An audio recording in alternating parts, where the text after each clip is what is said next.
miércoles, pues tenemos aquí unos minutos para darles nuestros consejos de alimentación, de salud y que mejor con nuestra dietista Ana Maté. Muy buenas noches, Ana. Buenas noches, Verónica, muy bien, muchas gracias. Que ya saben que desde que hemos comenzado la temporada pues les estamos dejando un número de teléfono, un contestador donde pueden llamar por si tienen cualquier consulta, y vamos a escuchar la consulta de esta semana, que seguro que hay mucha gente que le interesa. Hola Ana, mira, me gustaría saber, suelo ir a correr 3 veces a la semana, entonces me gustaría saber qué alimentación tengo que llevar, o qué debo comer antes y después de salir, y también me gustaría saber si es aconsejable correr por la mañana sin haber desayunado antes.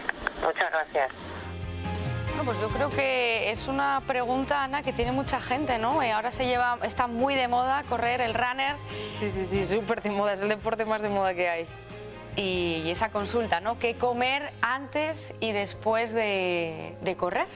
Vale, más que antes y después, al final tiene que mantener una alimentación lo que es de forma diaria, pues para tener una energía suficiente para poder desempeñar pues ese rendimiento físico los días que ella vaya a entrenar. Hay que tener en cuenta que una persona que corre, su gasto energético es bastante más elevado que una persona que es sedentaria, por tanto que hay que tener muy en cuenta el tema de la alimentación, porque lo que va a optimizar es su rendimiento a la hora de ese entrenamiento y va a mejorar mucho su salud.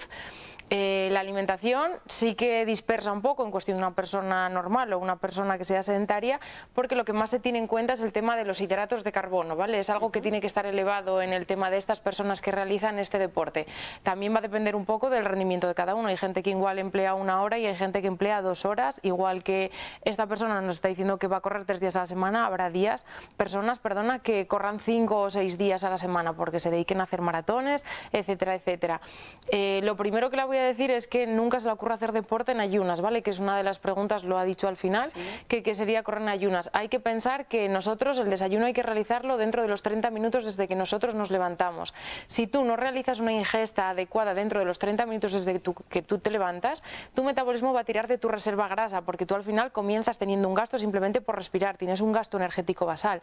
Por tanto, al no suministrárselo, él tendría que duplicar su trabajo para poder transformar esa grasa en energía para tú poder desempeñar tus funciones vitales, más ese aumento en rendimiento físico que tú vas a tener por salir a correr. Entonces, que eso que no se le ocurra a nadie. Si la gente cuando desayuna, que no salga directamente a correr, que espere un rato o que lo haga 1 hora antes, pues para no sentirse pesado, pero que nunca salga en ayunas. Eso es un consejo. Vamos a desmentirlo, ¿no? Y yo creo que además hay muchísima gente, se oye, ¿no? Que sale a correr en ayunas y luego, bueno, pues ya se preparan. Mucha y en muchos deportes, no solo a la hora de correr. Entonces, que la gente, que eso es una alerta bastante grande, porque la gente le puede pegar un bajón de azúcar, un bajón de tensión y caerse desplomado en el suelo. O sea, que la gente tenga muchísimo cuidado. Como hemos dicho, es muy importante el tema de los hidratos de carbono, pero no hay que perder también la importancia de las proteínas y las grasas. Para que nos hagamos un pequeño cómputo y lo podamos entender, vamos a basarnos lo que es en una pirámide nutricional que todos hemos visto y más o menos indicar cómo sería en el caso de la gente que vaya a correr, ¿vale? La base de esa pirámide va a ser el tema de los hidratos de carbono, que van a ser los que nos van a aportar esa energía, y va a ser pues en base a lo que es el arroz o la pasta, la patata o el pan, ¿vale? O sea, estamos hablando de unos hidratos de carbonos complejos que son de asimilación lenta para mantenernos saciados durante mucho más tiempo.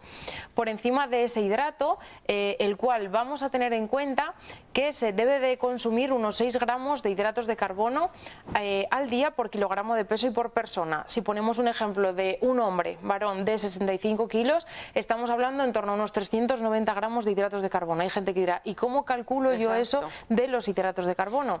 Pues vamos más o menos, para hacerlo por raciones de 50 gramos, pensar que 60 gramos de cereales de desayuno nos cumplirían 50 gramos de hidratos de carbono, al igual que lo que son 70 gramos de arroz o pasta en seco, ¿vale? No cocinado, porque el peso aumentaría una vez después de su cocción. También unos 250 gramos de plátano o unos 500 gramos de lo que son frutas y verduras, teniendo en cuenta que estas cantidades pueden oscilar en cuestión a los gramos por cada kilogramo de peso por persona del rendimiento físico que esta persona realice. realice, ¿vale? En cuestión a la hora de ir a correr, de que realice 1 hora o hora y media. Después de los hidratos de carbono, el que vamos a pautar van a ser las proteínas, van a ser, como quien dice, los ladrillos que van a construir nuestra estructura. Por tanto, simplemente con lo que nosotros consumimos de forma diaria en cuestión de carnes o pescados, siempre intentando que sean en formas culinarias que no conlleven mucha grasa, como pautamos en una alimentación normal, cubriríamos las necesidades. Si la gente quiere calcularlo un poco, es entre 1,2 y 1,4 gramos por kilogramo de peso por persona, ¿vale? Por encima estarían las grasas, que hay mucha gente que lo que hace es anularlas. No hay que anularlas, eso es un error, porque las grasas son las que nos van a suministrar energía a largo plazo. Entonces, intentar abusar más de aquellas grasas que sean de aporte vegetal, como es el aceite de oliva a la hora de elaborar los platos, y intentar eliminar en lo máximo de lo posible pues los que son de procedencia animal. En cuestión a las proteínas que no hemos pautado, pues estaría lo que es las carnes, el pescado, el huevo y los lácteos, ¿vale? Mejor siempre desnatados.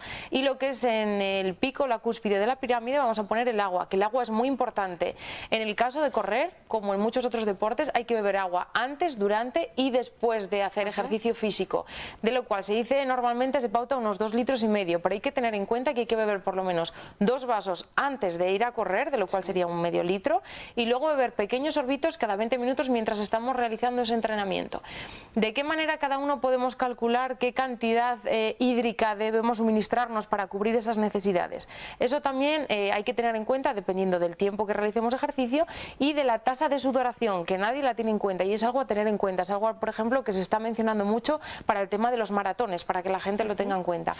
¿Cómo calcular esa tasa de sudoración? Es súper sencilla. Simplemente hay que tener en cuenta una serie de puntos, que sería el pesarte antes y después de realizar ese ejercicio físico, un día que tú vayas a entrenar, y pesarte sin ropa, porque la camiseta, a la hora de sudarla, nos puede llevar a error la cantidad de sudoración que pueda tener cualquier persona.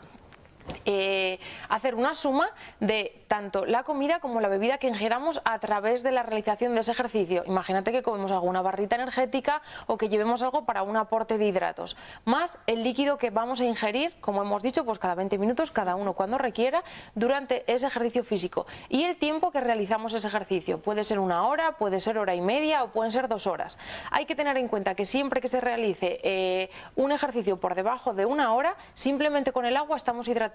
Solo habría que meter bebidas isotónicas si pasamos de esa hora. No haría falta beber bebidas isotónicas si es por menos de 60 minutos de realizar ejercicio físico.